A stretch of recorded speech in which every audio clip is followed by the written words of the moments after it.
I would like to introduce to you Simon Varwell, just in case you don't know him. I'm lucky enough to get to work with him at Edinburgh Napier, and he's been really influential in our university, certainly over the last year, but also before then. And his colleague Justine Walker, and I'd like to hand over to them and thank you very much for the fact they're about to make us work hard. Thank you very much, Fiona. Yes, indeed. We do have a few exercises for you, things to think about, largely because we're coming not merely, or perhaps not even, to share our wisdom, but to pick your brains, seek your help, get your input on areas of work that are very, very shed-shaped. So we're very keen for your wisdom here. And throughout this presentation, we'll try and do some annotation on the page, but also use the chat box. We'll keep a record of that. And apologies, we're starting. Yeah, I've been away doing other stuff, so I'm just sitting down now thinking I was coming back with like 10 minutes to kind of chill out. So straight into it. So yes, hello. So I know some/most of you. So I'm Simon Varwell. I'll ask Justin to introduce himself in a minute. What we are looking at is basically the concept of mutual empowerment and exploring the space that student engagement and staff development occupy together in a shared sense. And partly it's a general presentation. I think a lot of what we would be saying is on a basic level relevant to any context, but we very much are conscious of the context and the questions and the challenges that are coming up at the moment. So Justin is, among many other things, in the next hour, button presser in chief. So over to you, Justin, for a button press. So first of all, just to introduce myself. So I've been at SPARQS for many years. I lead basically our institutional support work, including the work that Fiona referenced that we've done at Napier and we've done at many other places as well. That encompasses a great deal. What it also used to encompass a lot of was trains. Do you remember them? I work from home in Inverness, and so would spend, roughly half my week away visiting lots of exciting places. And that is no more. So to some extent, I am used to home working, but the fact that I am only home working means it's a very strange new world. One of the other things I do in my spare time, such as it is a master's in student engagement. It's a new and pioneering course from the University of Winchester. I could rave about that for an hour, so please do ask me to do that on another occasion. It's a fascinating course that both lecturers and student engagement practitioners like myself and folk in institutions and students' associations are studying and learning a lot from. Justin, who are you? Right, good afternoon, everybody. It's been a pleasure to be here. I've really enjoyed various sessions, so thank you very much. So there's a little bit of information about me. In contrast to Simon, who has been at SPARQS forever, I'm a new boy. In fact, I'm new to Scotland as well. So I've relocated from London to Edinburgh about a year ago for relationship reasons, which is a nice reason to come. And a little bit of information about me on the screen there. So from a teaching background, school teacher, mathematics and A-level psychology were my thing, but I've also been in management. I was a deputy head of a comprehensive school in Basildon, Essex. I did some work overseas. I was a head teacher in Chile for a few years. That was fun. Did some education development work in the Gambia in West Africa. And then my job before this one was in a college. So the thing I've done that's most similar to the folks I'm looking at on the screen, I was quality manager of a college in Richmond, London. So I had the staff development remit alongside a bunch of other quality related things. So I've got a quality hat I can wear as well. So bits and pieces of information on the screen about me, picture of some penguins, because of course we were supposed to be hosted in Dundee today. So those of you who are Dundee based will recognize those guys on the church wall there. And I spent quite a bit of time when we were allowed to travel. I was in Dundee regularly because in SPARQS, the different colleges and universities, we have a few weeks that we sort of look after as a principal contact. I have Abertay University and Dundee and Angus College, so I'm in Dundee from time to time, and I always say hello to these guys. There are 17 species of penguins in the world, those ones, I think, are Magellanic penguins, named after Magellan. Judging by their shape, I would say they are Magellanic, but I could be wrong. I imagine that lots of us, perhaps all of us, are familiar with SPARQS. We've been around since 2003. So the students who are arriving at university this coming year, or perhaps the one after, are the same age as SPARQS, which is interesting.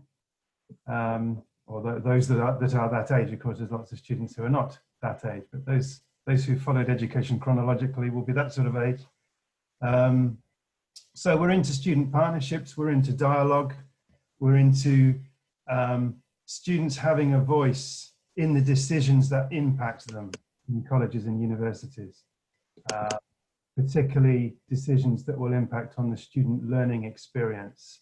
And so we work together with students associations, but also with quality teams, also with academic teams, and to some extent, university and college management. So we get a really broad cross-section of dialogue when we work with your institutions, and it's a fascinating place to be. And I think one thing to be proud of, one thing we can all be proud of, is how Scotland is to some extent a global leader in this stuff. Scotland is world-renowned for being good at student engagement, and doubtless there is a long way to go, doubtless there is more we can learn, but we do get international attention, and SPARQS works internationally. We've worked in New Zealand, in Sri Lanka, we've got some recent conversations in Georgia.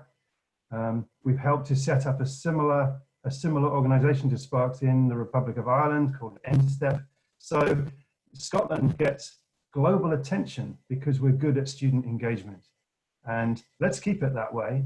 And our conversation with you today is around how we can continue to promote good student engagement through our staff development activities that you guys lead in your institutions. There's our vision. That's what we want to see. We're into partnership, not tokenistic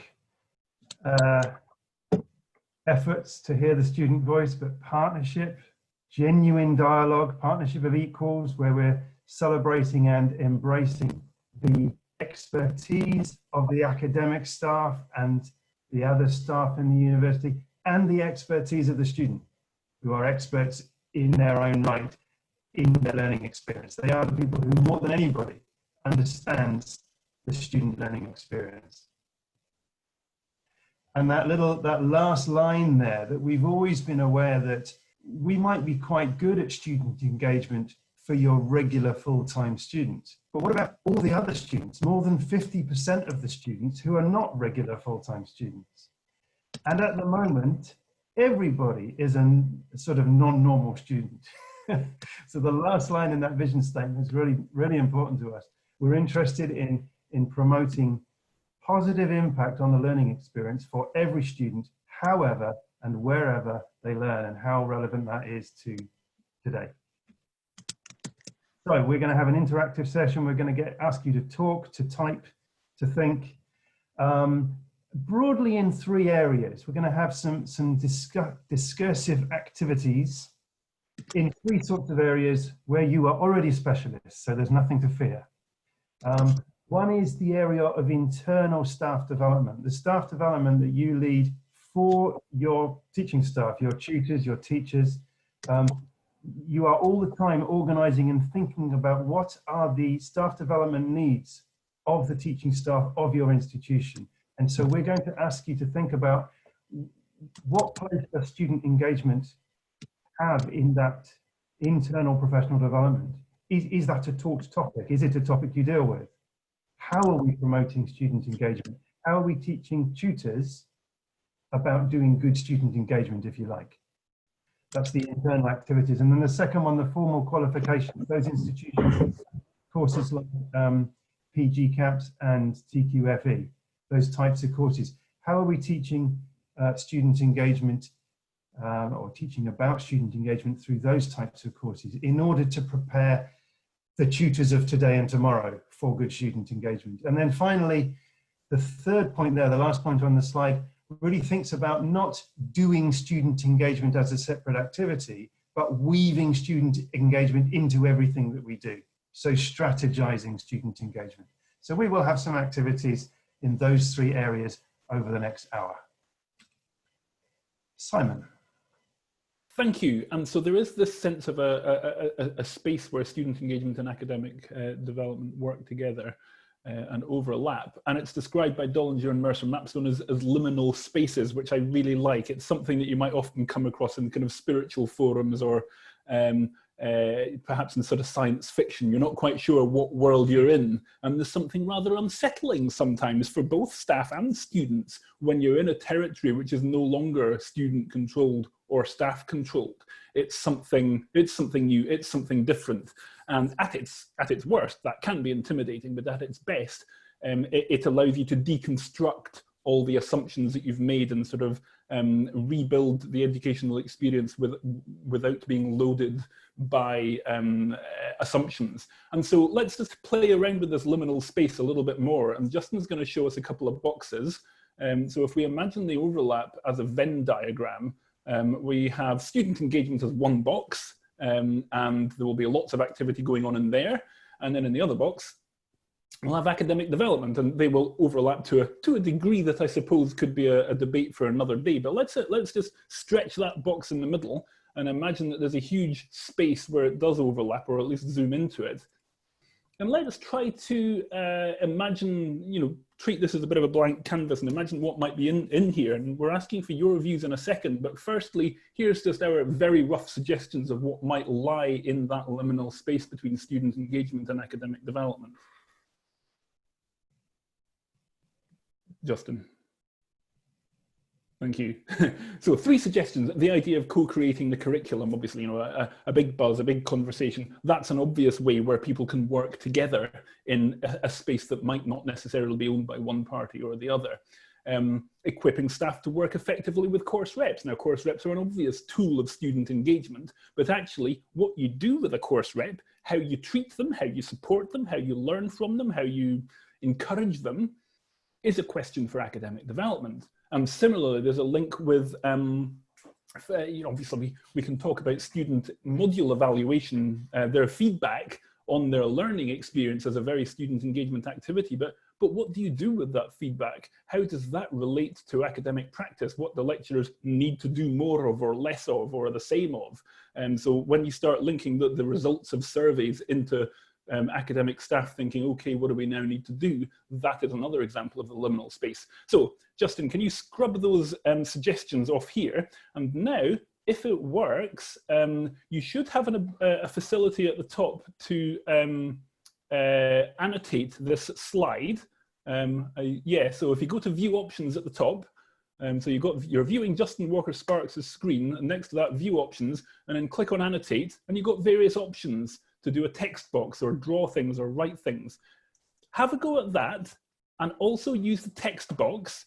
And what I'd like you to do is put in what you think might exist in that liminal space. What of your academic development work is probably student engagement as well, or vice versa. So a great comment from Vicky, just reinforcing that co-creation of the curriculum is a huge area in itself. Absolutely, we could have spent a whole hour, could have spent a whole day on that. Maybe we should another day. Students as colleagues, peer review, absolutely. There's some great stuff. Napier, Mark Huxham, a really interesting article on students as colleagues. Yeah, keep them coming in a text box. Allow me to take a glass of water and, maybe even turn your mic on and say something. I do have a habit of chatting lots, so why don't someone else take the mic and vocalize an idea?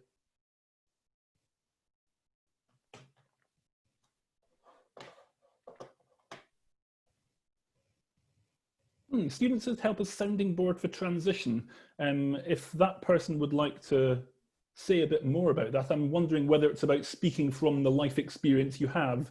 Oh yeah, to the remote learning and teaching. Yeah, absolutely. So what's it like? And there's lots of conversations going on just now about digital poverty and students who are juggling not juggling parents. Well, maybe they are juggling parents who are parents and juggling children. What's it like to learn? What are the needs and expectations?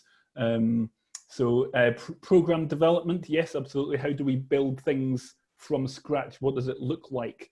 I had a colleague who's playing around with the idea of Theseus's curriculum. You know, Theseus, it's a dilemma about a ship. If you change one bit of a ship, it's still the same ship. What if you change several other ones? And actually, how do students relate to the idea that the program might become something radically different when we're changing it in online? Analysis of problems and solution generation. We're going to come back to solution generation. Thank you for the person writing in red there. Does anyone get students to speak at staff development events? Absolutely, we are big fans of that. It's probably something that students' associations don't step up to enough in terms of contributing to development activities. These could be individual student case studies. They could be students' associations giving more of a policy perspective on the learning experience and academic development. It's really good to get them involved. If I was in charge of the sector, I wouldn't have staff development conferences. I'd have staff and student development conferences. And you know, I would tell anyone that running a learning and teaching conference that it can't be a learning and teaching conference if it's all staff there. But that's just a couple of my bugbears. Yeah, research and student conference at Napier, great idea. Extracurricular links to curricular learning, yeah, particularly where people might be involved in activities, you know, kind of part-time work, that kind of thing. Graduate attributes, yes, so there's lots in there. We could probably keep those going in the chat box. I guess that's just getting us thinking about some of the conversations that we've got, and perhaps, Justin, we can move on from there and hold on to those ideas. It'll be good to have them. In fact, before you do, Justin, what I might do is just save. I've just clicked to save that screen, so we'll take those ideas away. Thank you. Some really good ideas. Does anyone want to vocalize an elaboration on that? I guess this is really just a warm-up exercise, but if you'd like to pick on something or explain more about what you write or challenge something, please do. Simon, yeah, one of the things that was flicking through my head was how academic development, maybe historically and perhaps even in the present day, maybe has been staff-facing rather than student-facing.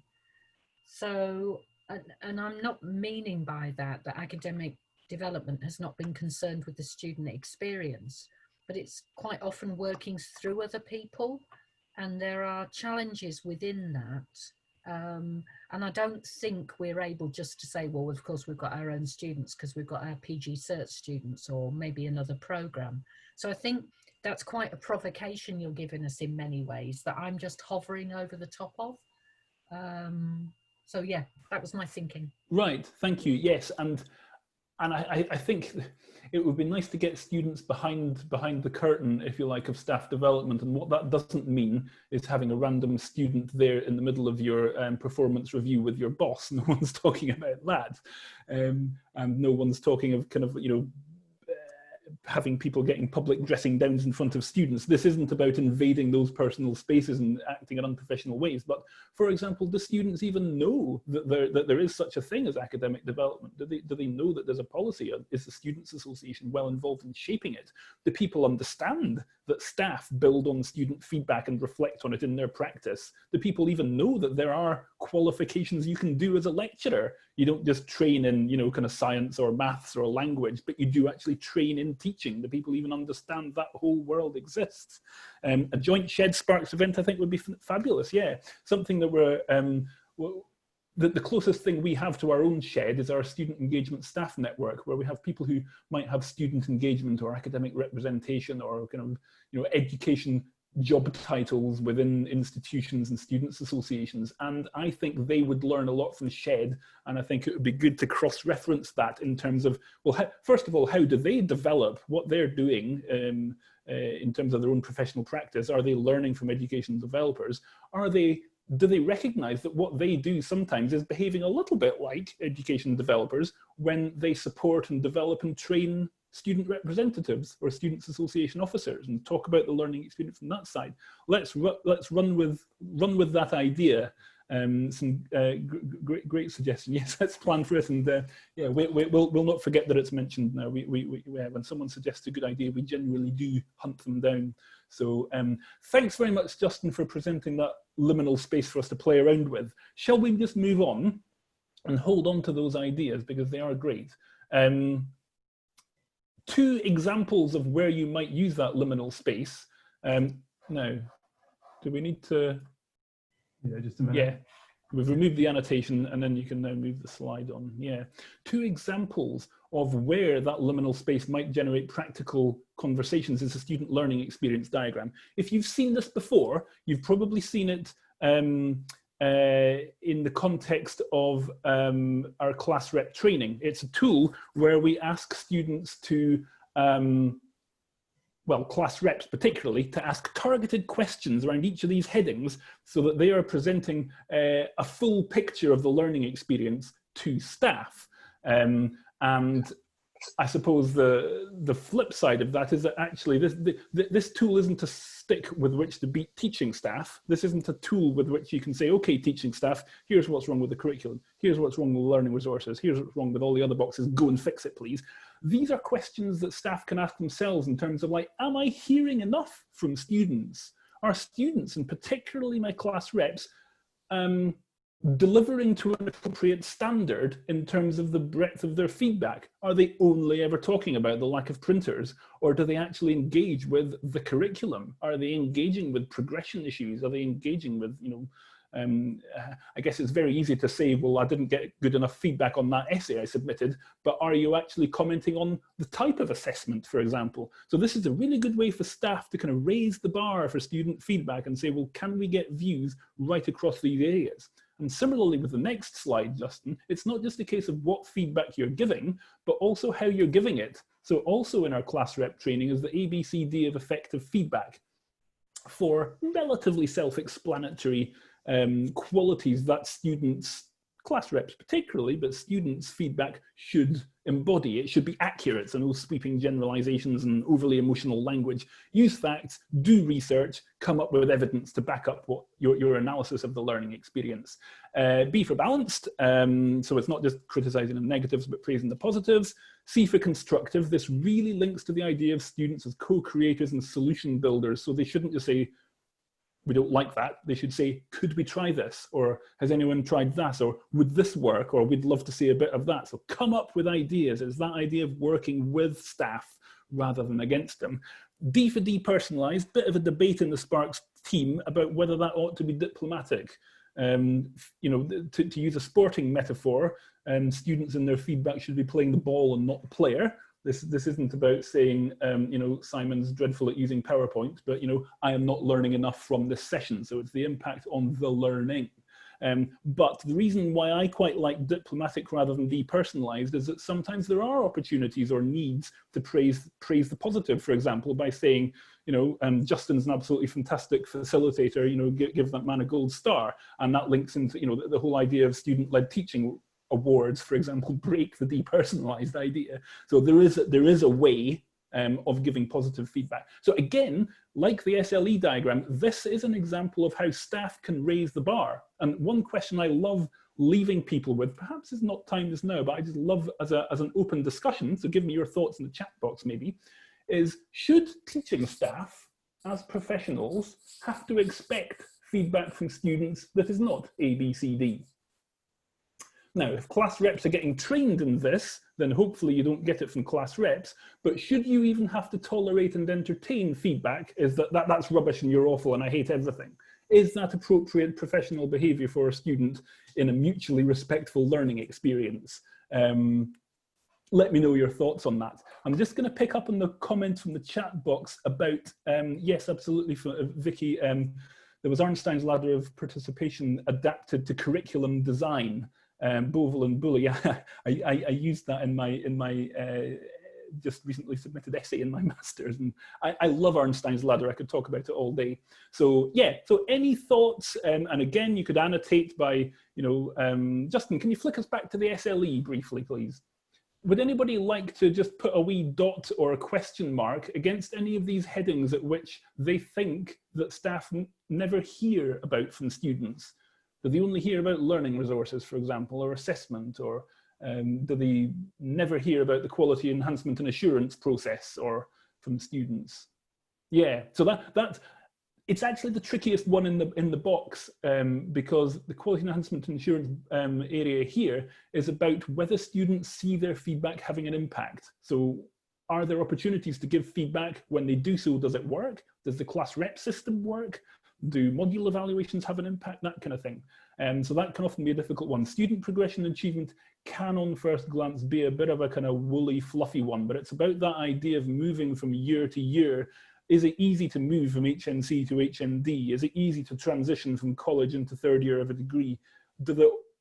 Is it easy to move from, you know, do you have the skill set to move into fourth year with the appropriate research skills, for instance? So, and there's some really vital questions there, but it's often not one of the most kind of visibly grabbable ones. Yeah, so that's a sense of the kind of the student learning experience. And can you flick on to the ABCD, Justin? Any sense from people about whether you get feedback that is or isn't ABCD? Are there, you know, do you ever get constructive ideas from your students? And more importantly, for an education developer, what support do you need to offer to staff to help them feel that they can prompt students towards that? What are the tools that staff can use to get constructive feedback rather than mere shopping lists?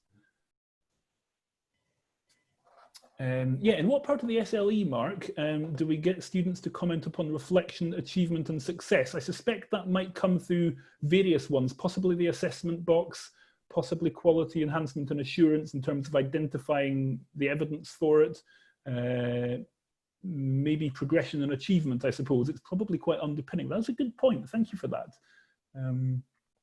Yeah, good point. Vicky, students should be given some point training and giving feedback. Oh, crikey, you see, that's just grossly unprofessional, that's out of order. And yes, a lot of people have adapted our class rep training for student induction. So it's class rep training for all. And what interest or view does teaching staff have in what that should look like?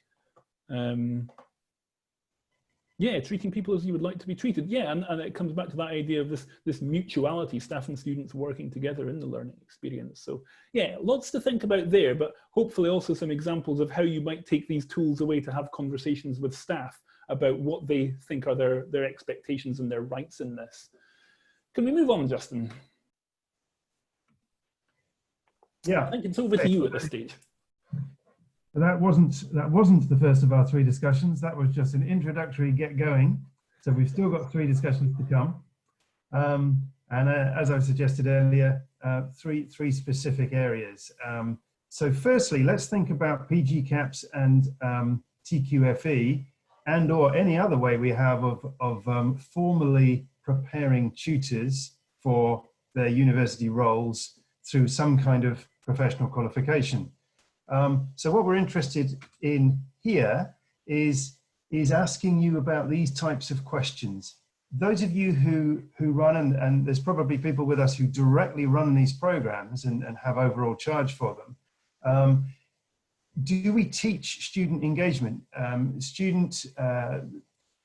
Teaching tutors to engage with their students, teaching tutors to partner with their students. Teaching about dialogue, professional dialogue between students and tutors with respect to the student learning experience. Is that part of the course? Do we have that in the program for training tutors on a PG CAPS or a TQFE? And then more than that, the final point on here about walking the talk.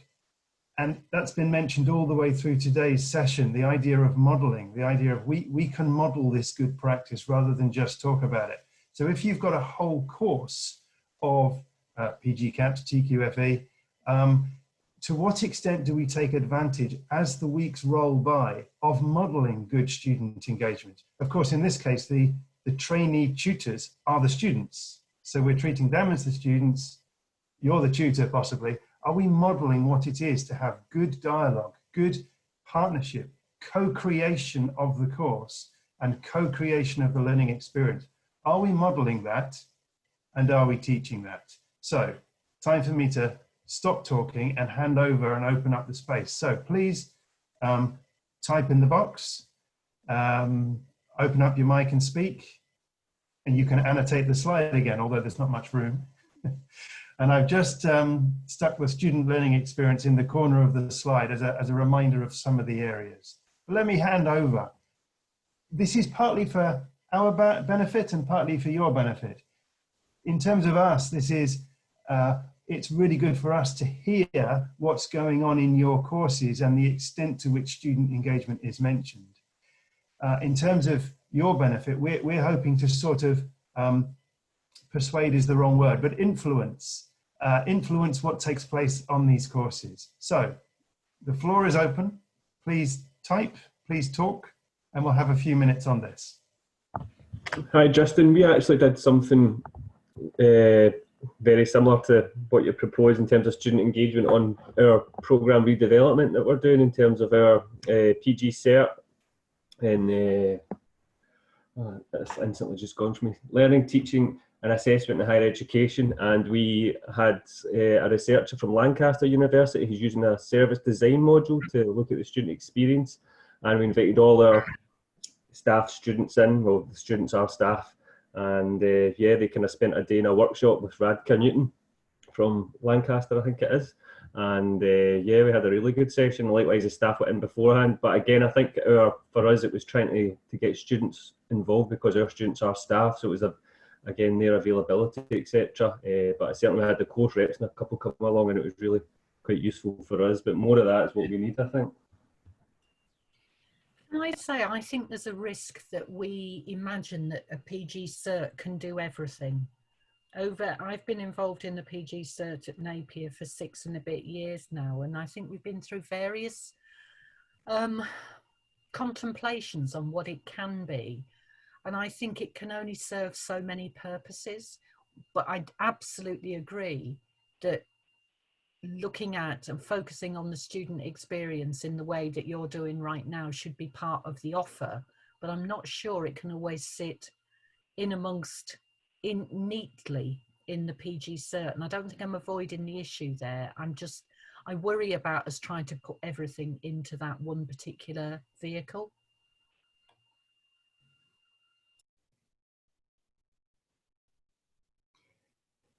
Yes, I mean, I would imagine that one of the problems for any program leader is finding enough hours, finding enough hours for the material. There's more material than there are hours, which I think is part of what you're saying there.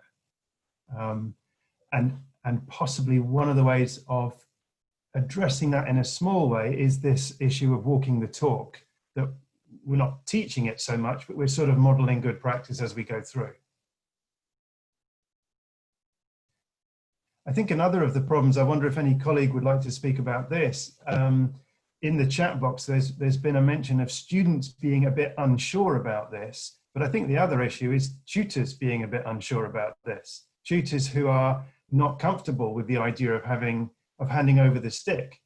The way we would see this, and later on in this presentation, we'll get to the idea of mutual empowerment, the idea that this is mutually empowering and mutually beneficial both for the student and for the tutor.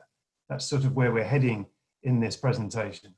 But I recognize that there can be a level of nervousness amongst tutors. Is this a good idea? Is this going to actually take away, disempower me in some way? I don't know if anybody's got any comments about that.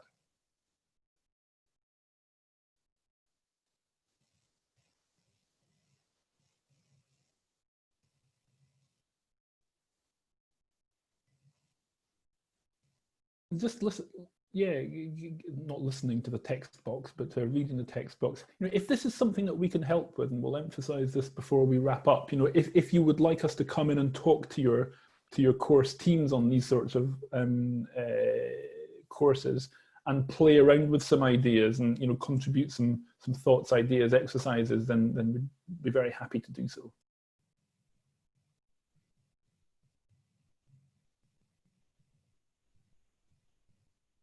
I think it's particularly challenging for a lot of faculty at the moment when, you know, thinking about the earlier talks from today, this going into emergency remote teaching, and a lot of, you know, you think about Rachel opening up about her brand new experiences of doing this. And, you know, the opening up in front of your colleagues it can be scary enough. But then to ask students when you know, oh, it could be better, because you're doing it in a rush, because it's unfamiliar to you. I think, you know, if we can really support more this idea of partnership, I think that's really where we need to be, rather than, and yes, I see, Simon, you'd commented on my use of the "you said, we did," which, you know, you're absolutely right. That doesn't speak partnership at all. That's sort of, you know, a commercial use when they talk about customer feedback.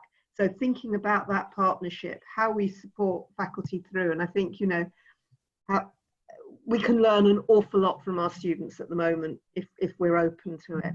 But you do have to have a level of confidence, I think, to be that open.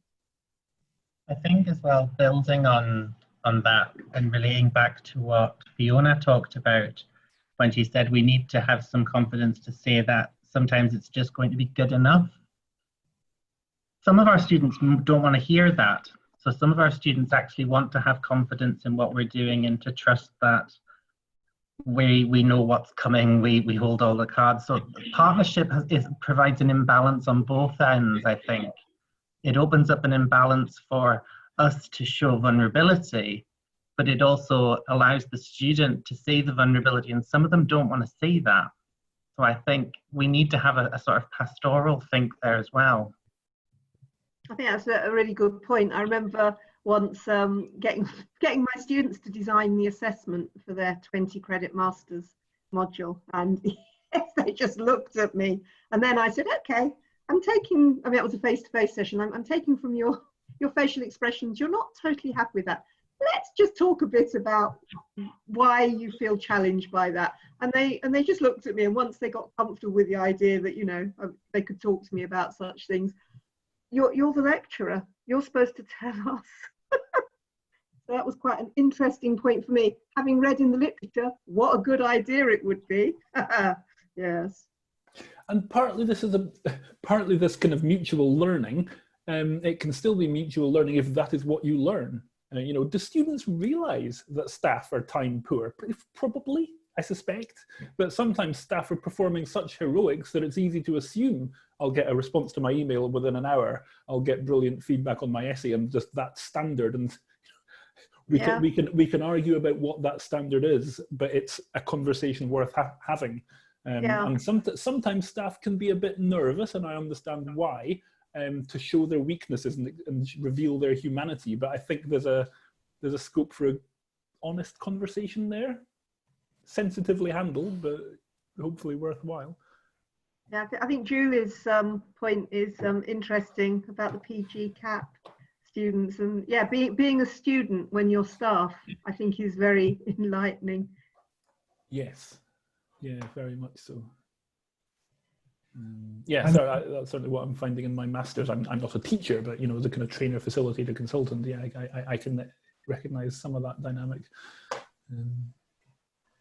Thank you. I'm going to move us on to the next discussion, and some of the concepts and some of the points that come up will be similar, and therefore there's no harm in moving on and still talking about some of the same things. So what I'd like us to think about next is the internal professional development program that you are responsible for. And I guess one of the things, no, I'll hold that point till later. So in this area, we've got a range of things that we might all be doing in our various institutions listed down the left-hand side. You must have a whole bunch of different ways in which you professionally develop the staff that you're responsible for, and some of them are listed on the left side of the slide, specific courses and conferences and inductions, and maybe you're responsible for policy as well. Maybe you relate to the student association in some way. Possibly you're involved in some kind of performance management or mentoring or different things like that as well. So there's all kinds of ways that teaching staff and other staff are influenced. on the right hand side of the screen are some of the challenges we're facing right now. Some of those are common to normal times of life as well, and then some of these are kind of new challenges that we're only facing in the last few weeks.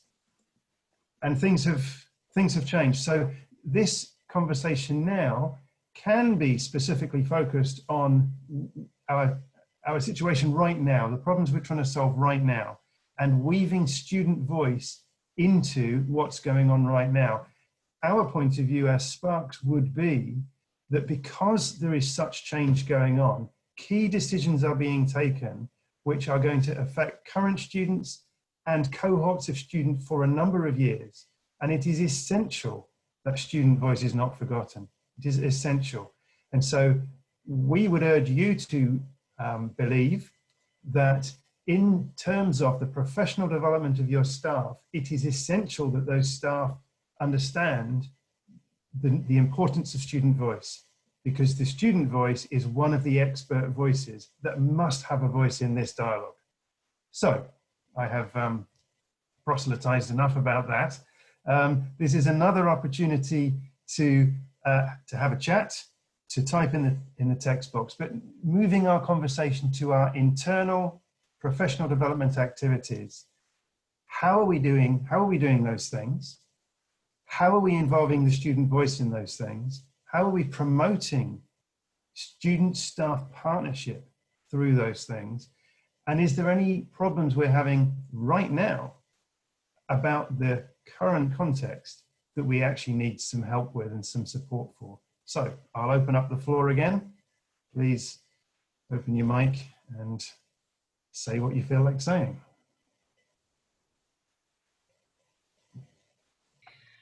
I think in truth, most universities will have had to have made decisions in the emergency of March that deliberately did not include students, because the speed that was necessary in order to make those decisions. So for example, you don't make in-session changes around academic assessment, and yet we had to. And if we had have consulted with students, then the decision making would have been slowed hugely.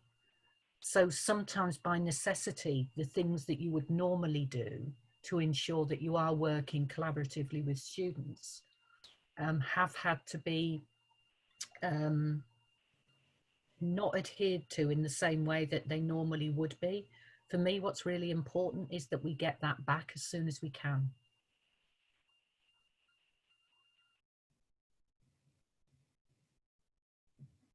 Do people, maybe just a quick yes or no, do people engage students in shaping the things in the left-hand box?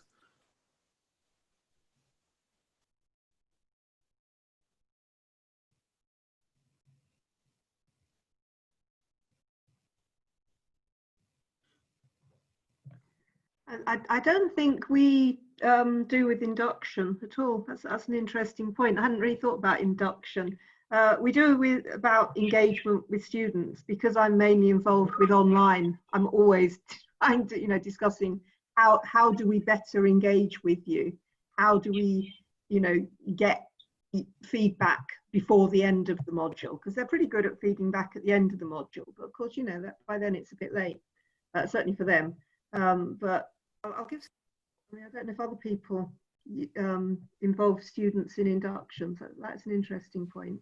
And yet, if you were to grab a bunch of students and say, what skills, qualities, approaches do you think a new lecturer should have? I bet they'd fill a flip chart in 60 seconds. Now, of course, we can argue about whether those points are correct or not, and that's then when you start aligning things. But I'm sure it's something that, again, with the condition of being depersonalized, that students would give good views on.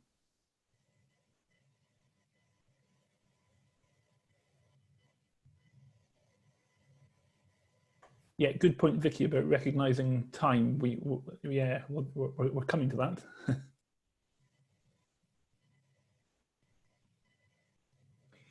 On Fiona's point of the emergency decisions that were taken, I think every reasonable person would recognize that when the shutdown first happened, everybody had to act very quickly and take decisions very quickly. And so nobody's going to be point the finger or be unreasonable about that.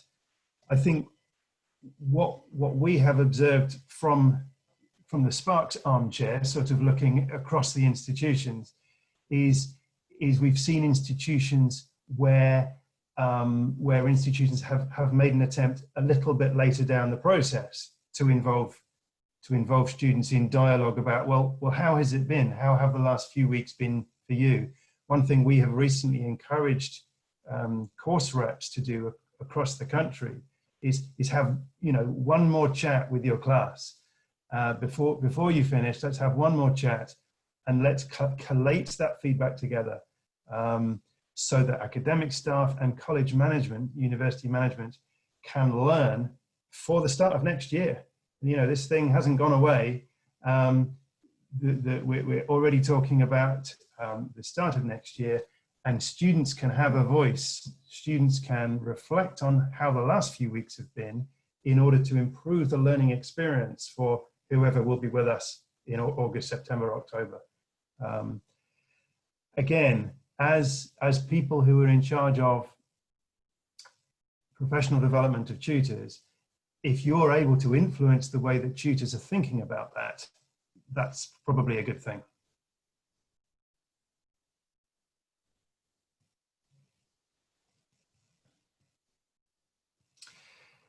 So we can move on, and I'll be handing back to Simon in just a moment, unless there's any other comment anybody'd like to raise about either the internal professional development that you organise or the formal qualifications, those of you who run them.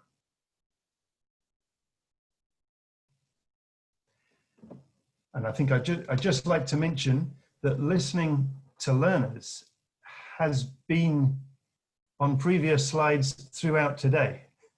I remember, was it Susie's slide where she had a slide that was handwritten, and she was told you have to have this not handwritten, and the 3 points, there were 6 points on that slide, starting with be realistic, be professional. The third one, listen to learners.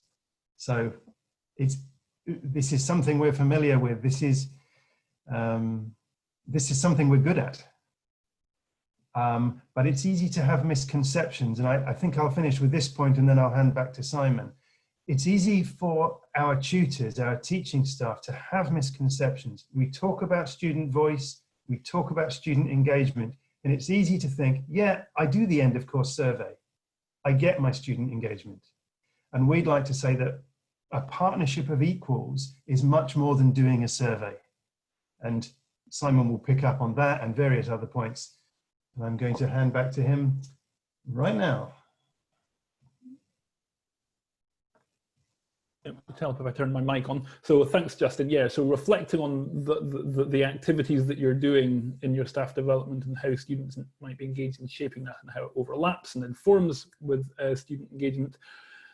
That kind of comes together, I think, when we start asking the question of how is student engagement strategized? How is it aligned with staff development? How do the two come together into a sort of more of a mindset and a culture and a big approach? And what I'm going to do is suggest some tips as to how you might start to do that, or indeed continue to do that. And there's a few tools here that may or may not prompt to you some takeaways or some particular actions of things you could do and things you could talk about. So here's the first one.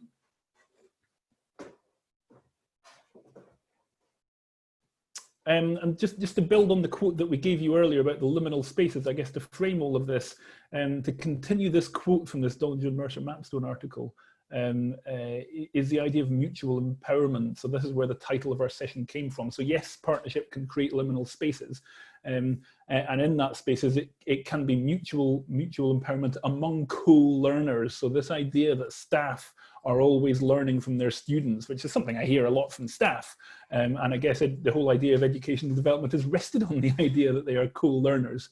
And Justin's mentioned the idea of expertise. That expert is different, radically different, but it is equally valuable. So it's well worth hunting down that Dollinger and Mercer Mapstone link. Molly Dollinger and Lucy Mercer Mapstone did a fellowship at Edinburgh University last year, I think, or was possibly the year before, I can't remember. So they're both Australian, but Lucy certainly knows the Scottish sector well. So it's well worth hunting down some of her stuff. So that kind of sets the scene for our conclusion. And one sort of tip for us is to think about what's the plan. So actually, what is your plan for academic development, and what is your plan for student engagement? And you know, is it a case of never the twain shall meet, or are they developed with cognizance of each other? Do the writers and leaders of each and the owners of each even know that the other policy exists? How are they thought through? How can you take a kind of strategic approach to student engagement? Now, Mark at GSA, you might recognize that card, Mark. We did a workshop, a student engagement analysis workshop, a little over a year ago at Glasgow School of Art. They piloted an approach that we took to create a whole institution look at student engagement, where you have to get lots of people in the room, staff, students, education developers among them, and basically think through exercises around what student engagement means and what all the interests in it are and the potential impacts and the tools that you might use or develop.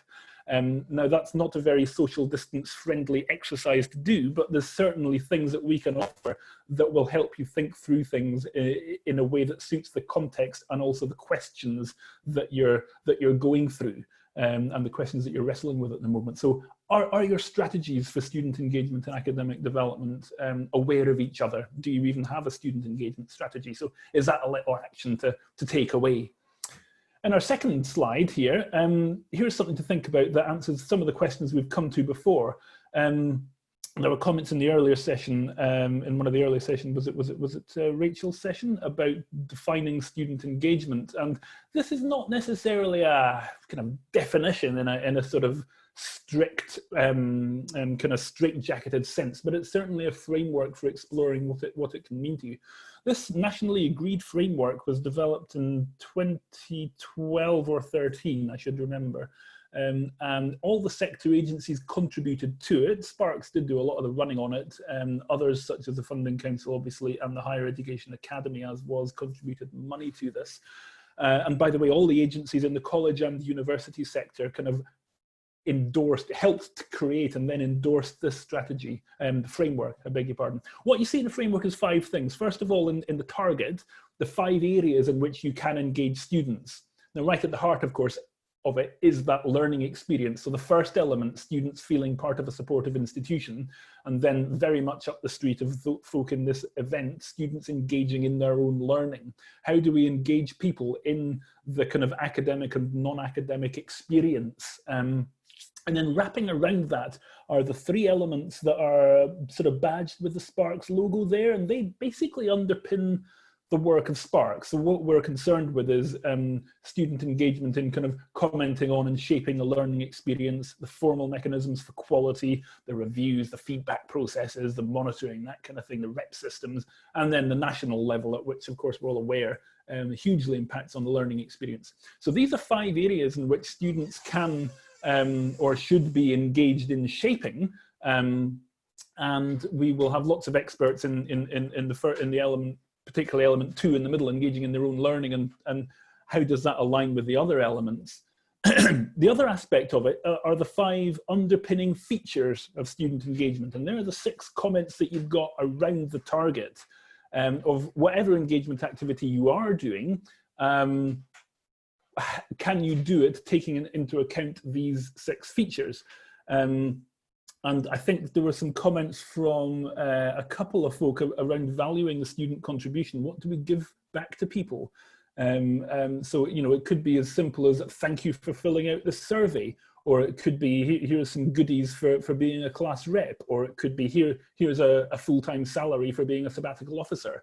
Or, you know, here's lots of training that you can take and boast about to an employer. So what is it that you're giving back to people at an individual and representative level? And obviously there'll be lots of comments, I'm sure, about the culture of engagement. So engagement isn't just something we're told to do, though yes, we are, but how can we kind of embody it? There's a challenge here for your senior management, for your heads of department, people with influence, people who can sort of lead others and saying, well, actually, we're not just going to do it because we have to and because of the regulations say so. We're going to do it because we believe it, and this is what it looks like when we believe it. Most of the others, I think, are kind of self-explanatory. Responding to diversity is so important, as just highlighted with the learning however and wherever you are. And obviously the focus on enhancement and change. This is the one I always like to emphasize, because student engagement isn't about therapy, though it can be therapeutic. It's not just an exercise that we're doing for the fun of it, though it can be fun, and I saw some references to fun earlier. But we're doing it because it makes the learning experience better. So actually, is our way of engaging students in quality, getting feedback, supporting reps, developing ideas, improving the curriculum, is it actually making things better? So I wonder if folk, again, want to annotate or post in the box, in the chat box, any ideas they have about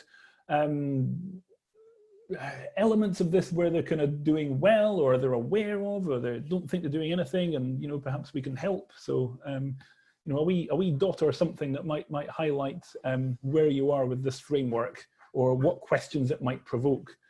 One of the obvious uses, just linking back to our previous slide, it's a great basis for a student engagement strategy. And so how might staff and students get together to use this to come up with some headings, some action plans, some benchmarks? Any thoughts? Is it a tool that can be used, that is being used?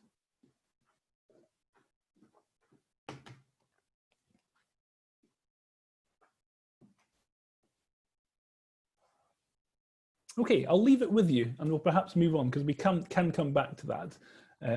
But, you know, again, if it's something that you're just learning about and just engaging with for the first time, there's a link at the end of the presentation. So we're very happy to talk more about this with you at a later date with institutional colleagues. And there's a whole document that goes with this slide. When you follow the link to the student engagement framework, you can read pages of this stuff if that helps you go to sleep. If that helps you learn more about student engagement. What it isn't is an off-the-shelf solution to what is student engagement, but actually, in a sense, if we're looking for an off-the-shelf solution, that kind of almost denies our own agency in customizing it to our own experiences. Here's another potential tool or exercise that could be of use to you.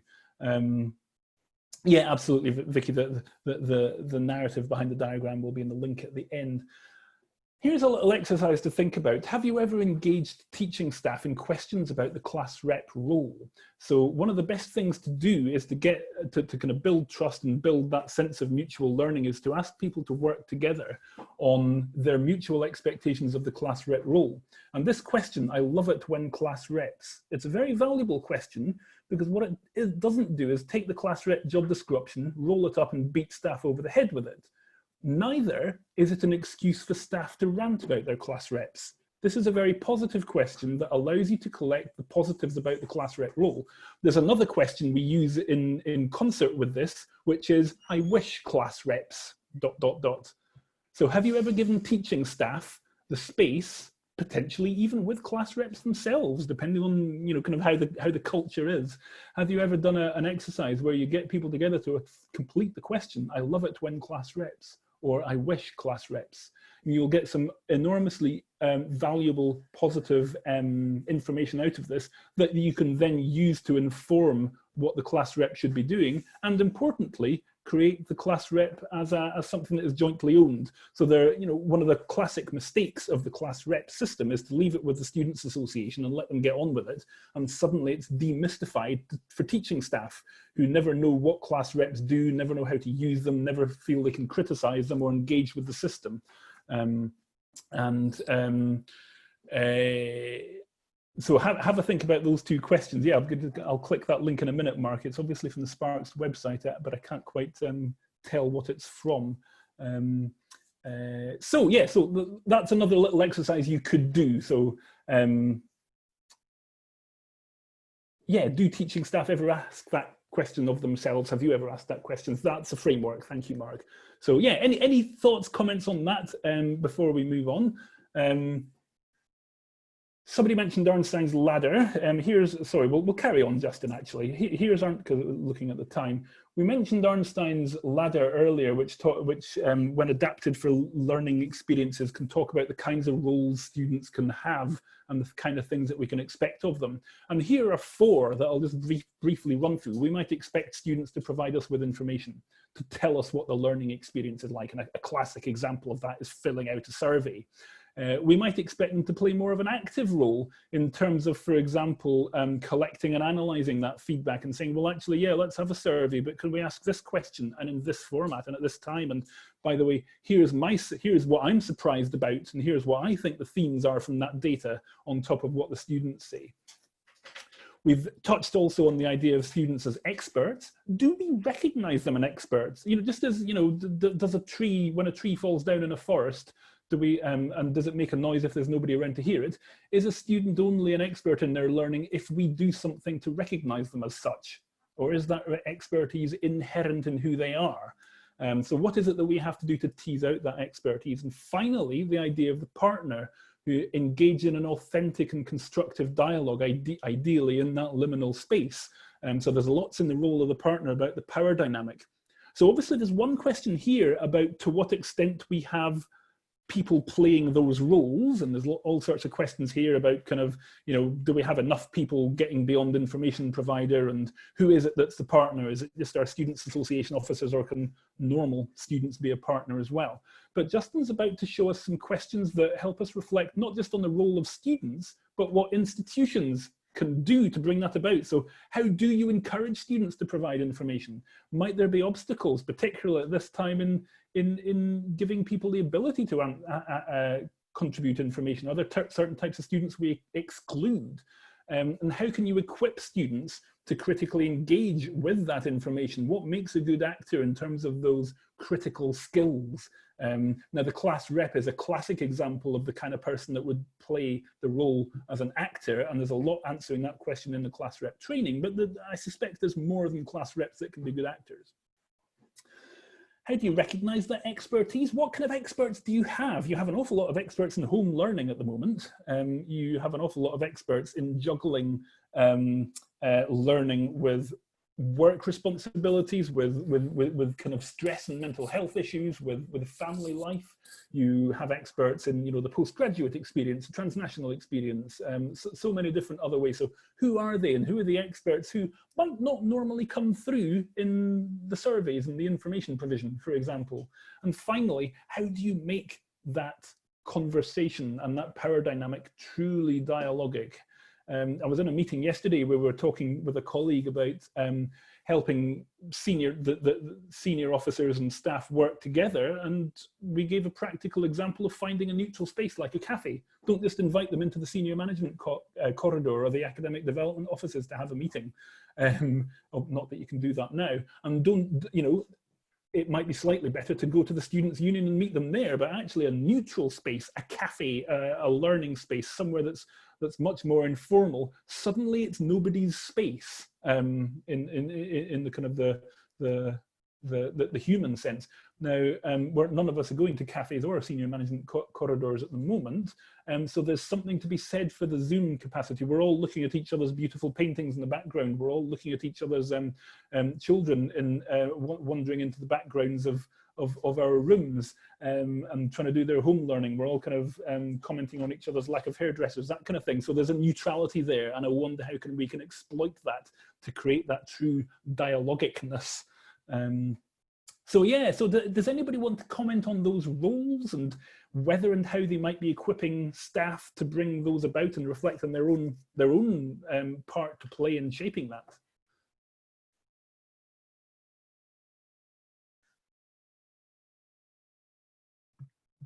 Yeah, thank you. I think, yeah, a lot of it does come down to trust, doesn't it? I'm thinking about, you know, what are the sticking points with my colleagues? I remember us putting because obviously I work with online learners and they're professionals, they're full-time health professionals.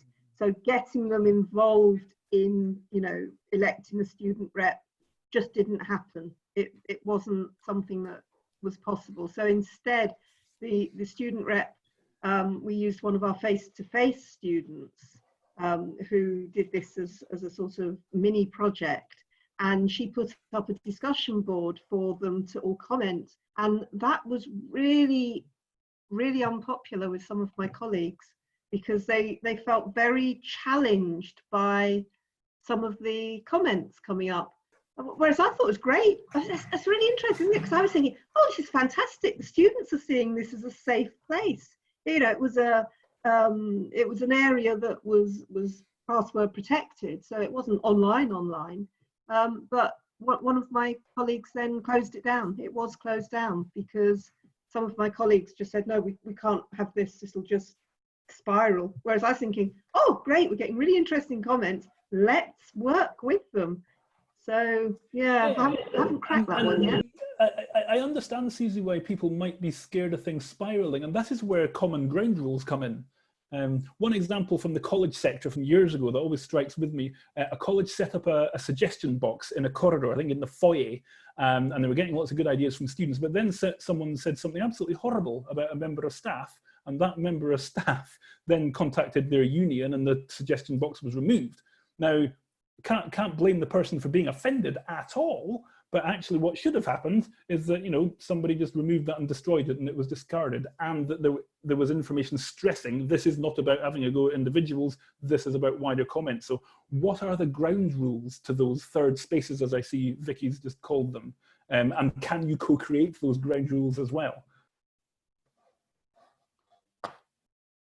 Just catching up with the chat and the text box.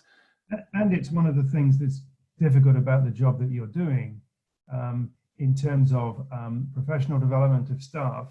Yes, but it's not a blank canvas. It's not a sort of neutral environment. There's already opinions and thoughts and possibly hurts and possibly insecurities.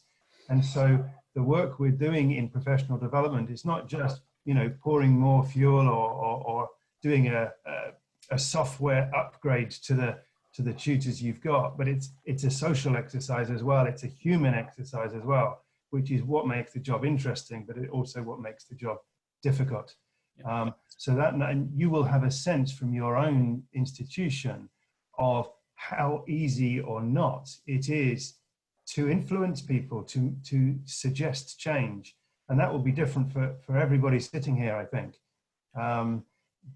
That in order to persuade professionals to take steps in a new direction, it's not just a matter of having a good message, but it's also a matter of selling that message. And that's what makes your job quite tricky. Yeah, there's got to be a very clear rationale to all stakeholders, because there will be a time investment. So there's got to be a good payback. And that, I think, again, what we have to work on. Quite agree, Susie. We should probably begin to wrap up, Justin. So let's just move on from there. I guess our kind of Springer's final thought is to keep in touch with people. So do keep in touch with your students about this and encourage your staff to keep in touch with them and talk about this and talk about these ground rules and what that liminal space would look like. Use your class reps, shape your class reps, comment on the experience, draw in the Students' Association. Perhaps they've got no idea what the Education Development team does. I suspect there's a very good chance that many of them won't know much. So why not have a chat, especially as we come into the new year? You've got a new education officer in the Students' Association to induct. So why not grab an hour of their time over the summer? They will usually have a member of staff working with them, somebody like a representation coordinator. So how can you draw them into that conversation too? And it's that role, that representation coordinator, that would come along to our staff network, where I think there's, again, a liminal space between SHED and that network.